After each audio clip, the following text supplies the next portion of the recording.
আমি কার সঙ্গে কি কথা বলছিল তোমার মনে আছে? আছে, আমার মনে আছে। তোর বাবা যার সঙ্গে কথা বলছিল তাকে হুবহু তোর কাকা শ্বশুর সমর রায়ের মতো দেখতে। শিকরের কন্ডিশন আরো ডিটেরিয়েট করেছে।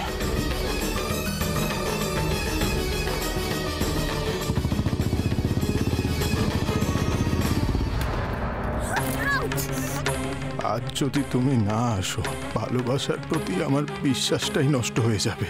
এতদিন আমরা রায় পরিবারের দাঁত ফোটাতে পারিনি, আর এখন যদি শেখর রায় মারা যায় তাহলে বাড়ির সবার ক্ষোভটা গিয়ে পড়বে ওই বকুলের উপর।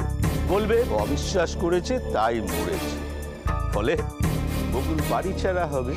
আর গোটা রায় পরিবারের সঙ্গে সম্পর্কে চির ধরবে। আমার বাবার সঙ্গে যাকে দেখেছিলেন তাকে হুবহু তোমার মতো দেখতে। ঠাম্মি, মিথ্যে কথা বলবেন না। কি করে তাকে সবার সামনে আনতে হয় আমারও জানা আছে। আমি তাকে বুঝিয়ে দেব যে একজন মেয়ে তার বাবার খুনিকে ঠিক কিভাবে শাস্তি দিতে পারে। সব ওলটপালট হয়ে গেছে রজতবাবু, সব শেষ। খুব বড় একটা অন্যায় হয়েছে বকুল, তার প্রতিকার হওয়া দরকার। জানবি তোরই বাবা সবসময় তোর পাশে আছে। আমারও মনে হয় যে সত্যিটা সবার চোখের সামনে আসা উচিত। যে অন্যায় করেছে শাস্তি তাকে পেতেই হবে। পরিবার কি সেই পাঠটা বকুলকে ওর বাবা শিখিয়েছিলেন। সেই জন্যই আজ আমি তোদের সামনে দাঁড়িয়ে আছি। সমর, আমার তো মনে হয় আমি অনেককেই এটা শেখাতে পারিনি। আর সন্দেহের ব্যাপারে যদি বলিস তাহলে সেদিন ওই রজতাবরক্ষিতের কথায় শুধু বকুল নয়, সম্ভবত এই পরিবারের সকলেরই আমার উপর সন্দেহ হয়েছিল। আর কিছু না হোক, ওই জমির ব্যাপারে আর অনিমেষবাবুর খুন হওয়ার ব্যাপারে আমি কিছু না কিছু জানি, এই সন্দেহ হয়েছিল নিশ্চয়ই। সেদিন তুই আমাকে কি বলেছিলি ভুলে গেলি? রজতাবরক্ষী যা যা কথা বলে গেলেন, তারপর তার কোনো সন্দেহই থাকে না যে এইরকম একটা জঘন্য কাজ দাদা করেছে। তুই যদি কোনো অপরাধ নাই করে থাকিস তাহলে বকুলের সন্দেহ নিয়ে তো তোর কোনো সমস্যা হওয়ার কথা না। এটা সত্যি যে নির্দোষ হওয়া সত্ত্বেও যদি তুমি কাছের মানুষের কাছে অপরাধী হয়ে যাও তাহলে মন ভেঙে যায়, বাঁচার ইচ্ছেটাই চলে যায়, যেমন আমার হয়েছিল।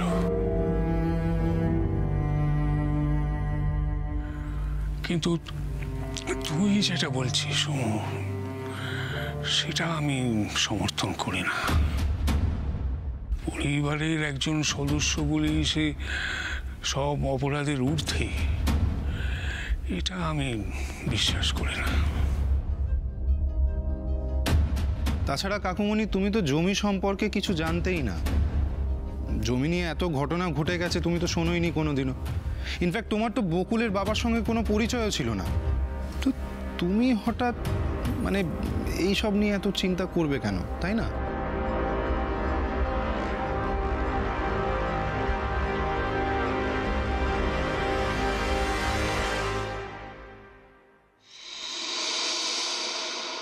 বকুল,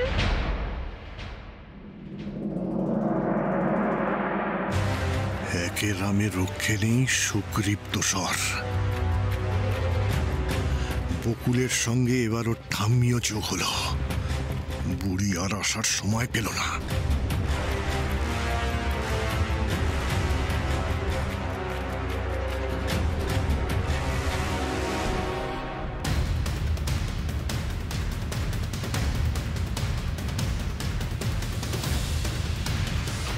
বকুলের কাছ থেকে খবরটা শুনে অবধি বড্ড ভয় পেয়ে গিয়েছিলাম। সারাক্ষণ শুধু ঠাকুরকেই ডেকেছি। তুমি ভালো করেছো ঠাম্মি, এরকম হঠাৎ করে চলে এসে। সবার সামনে? হ্যাঁ, সবার সামনে।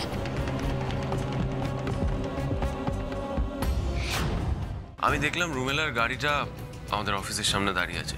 সর্বনাশ করেছে। তার মানে মালিনী ম্যাডাম ওই গাড়িতে অফিসে গেছেন। কাল আমি সবার সামনে ওই জয়ী আর আঁখি দুজনকে কেমন ঝাড়ঝাড়ি শুধু দেখবে। যদি মানুষের চামড়া ওদের গায়ে থাকে না, ওরা আর এক বেলাও এ বাড়িতে থাকবে না। কখন হবে? এদিকে যে বৌরানি অস্থির হয়ে পড়েছে গা। আর পাচ্ছে রে, বড্ড কষ্ট হচ্ছে।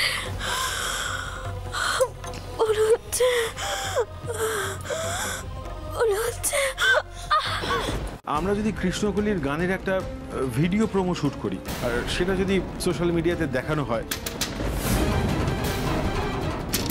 এখন আমার কি হলো?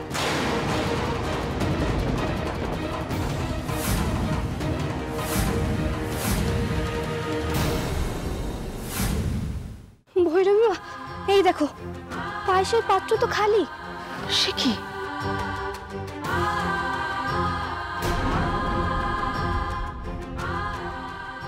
ইমা, তোমার মুখে পায়েস লেগে কেন?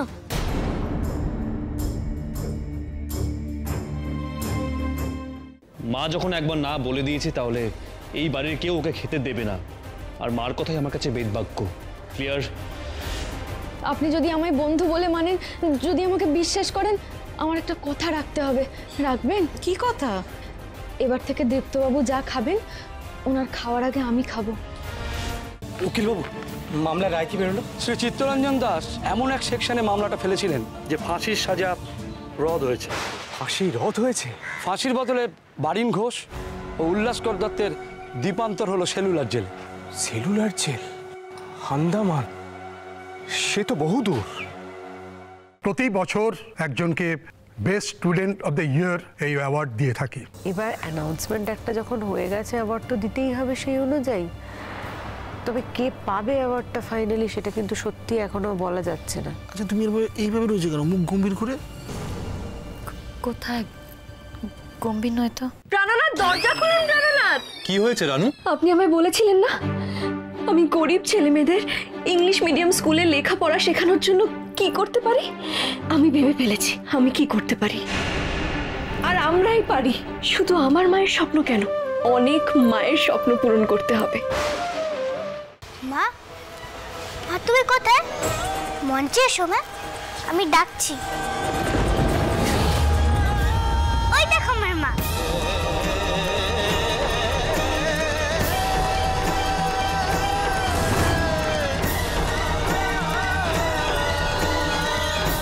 এই দেখো, এটা কি? হৃদেদার গায়ে ছোঁয়ানো হলুদ। কি বলছিস কি তুই? হ্যাঁ গো, এখন চলো। কিন্তু কিন্তু রাত্রিবেলা সব প্ল্যান হয়ে আছে, তুমি শুধু টাইম মতো কি পালিয়ে যাবে।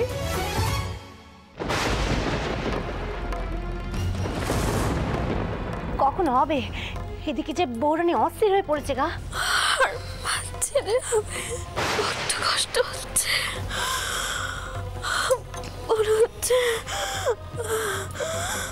মনে হচ্ছে ভৈরবী মা, এই দেখো পায়েসের পাত্র তো খালি। সে কি?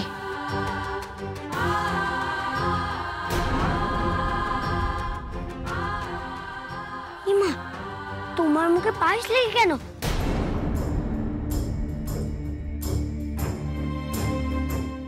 মা যখন একবার না বলে দিয়েছে তাহলে এই বাড়ির কেউ ওকে খেতে দেবে না। আর মার কথাই আমার কাছে বেদবাক্য। ক্লিয়ার? আপনি যদি আমায় বন্ধু বলে মানেন, যদি আমাকে বিশ্বাস করেন, আমার একটা কথা রাখতে হবে। রাখবেন? কি কথা? এবার থেকে দীপ্তবাবু যা খাবেন, ওনার খাওয়ার আগে আমি খাবো।